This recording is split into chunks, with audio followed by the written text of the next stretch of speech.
welcome back to your grammar class. Today I'm gonna discuss with you clauses, and it is very difficult and confusing for some people, but actually once you understand it, it becomes very clear and easier to understand.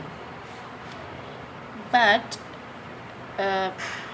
before you understand clauses, you must understand phrases as well. So there are two things, clauses and phrases. Okay, in clauses you have subject plus verb, and sometimes it makes complete sense. And in phrases you have only a set of words, a group of words, but it does not contain a subject and a verb. It has certain group of word, but it does not make complete sense. I have already told you that in clauses we have subject, we have verbs, but in phrases we don't have. It's just a random group of words. Okay, let's see some examples to make it clear. In clauses we have subject and verb, and it makes a complete sense, but sometimes it may not. But let's see it generally. For example, she writes well, they run every day. It's a clause, it's an independent clause. We will discuss it later that there are two types of clauses, independent clause and dependent clause. That we will discuss later. And let's see phrases. Phrases, what are phrases? A group of words, and it is incomplete sentence. It needs subject and verb to make itself complete. Like raw material, a beautiful red frock. So clauses make complete sense because it always has subject and verb. Like she writes well, she is a subject, writes verb.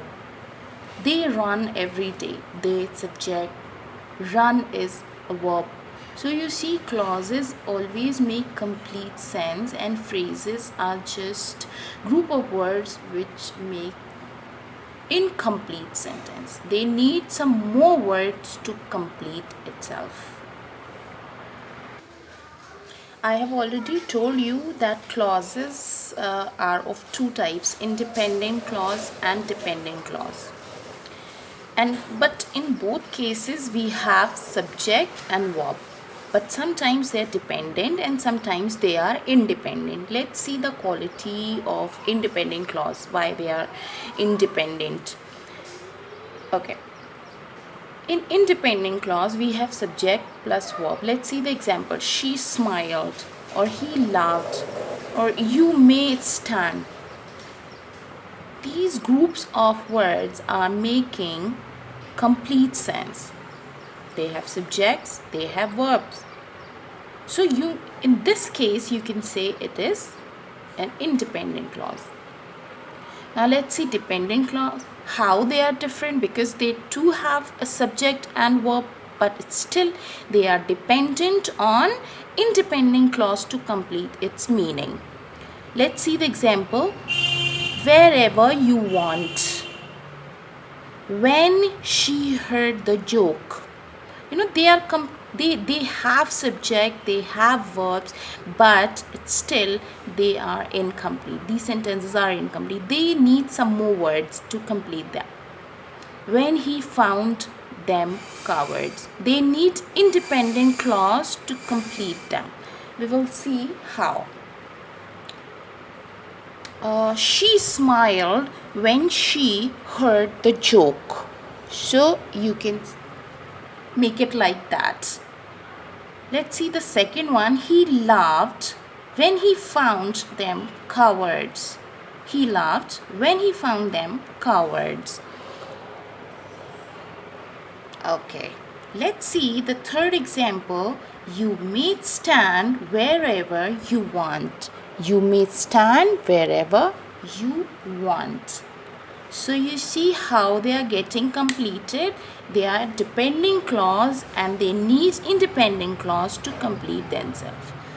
Even though they have subject and verbs both, but still they are incomplete. And this way, these things will help you to form simple sentences, compound sentences, and complex sentences. You will be able, once you understand clauses, you will be able to understand the difference between the formation of simple sentences, compound sentences, and complex sentences.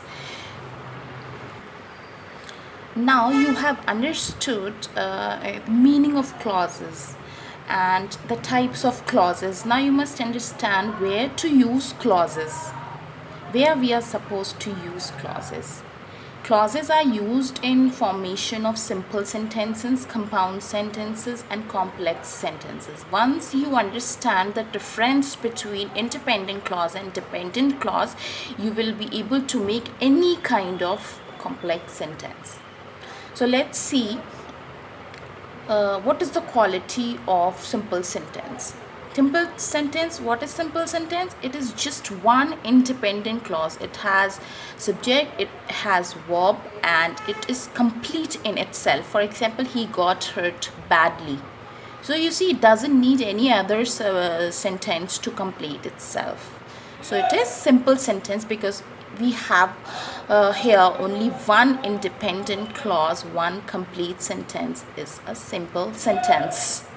Compound sentences, now we have two independent clauses joined with a conjunction. We have two independent clauses, we have two complete sentences. They are complete in themselves, but they are joined with a conjunction. It is called compound sentence. But the case is different in complex sentence, where we have one dependent clause and one independent clause, and it is joined with either pronoun, relative pronoun, or a conjunction. For example, she smiled when she heard the joke. We have already seen a few more examples in just a few minutes ago. Okay, so you see, once you understand what the difference between independent clause and dependent clause, you will be able to form simple sentences, compound sentences, and complex sentences.